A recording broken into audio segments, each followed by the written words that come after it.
Bloom.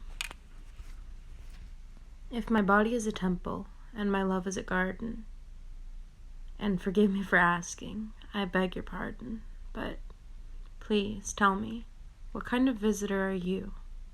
What kind of sacrilege or worship may ensue?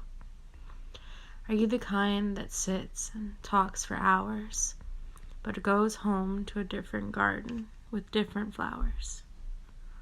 Or are you the kind that visits often, but never stays?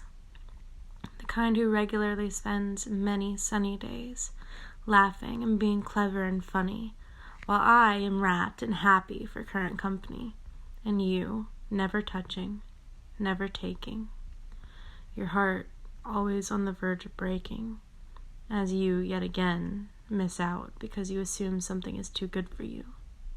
You think that if it's making you feel this way, it must just be too good to be true. Or are you perhaps the kind that cares not for flowers, but whose hungry eyes never once leave the temple, not a malicious devourer, but a consumption like flame all the same, heady worship, frantic devotion, then going home like a normal Sunday? And while I would swear every time that it's worth it, it's always too bright and gone too soon, and more often than not, singeing the garden in the process of our worship.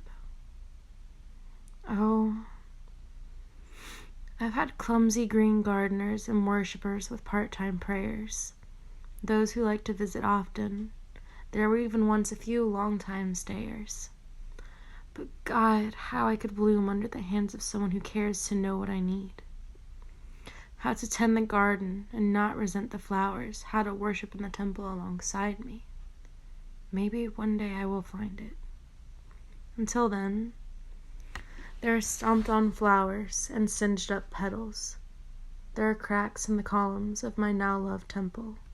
But my garden is still beautiful, and I am still standing. So, to my recent understanding, I'll become my own mason and my own gardener, self-taught and a bit clumsy, but I live here. I love here. All else, just visit. Until someone wants to build a temple next to mine. Until someone decides to take the time to understand and be understood. I think that I'll do pretty good.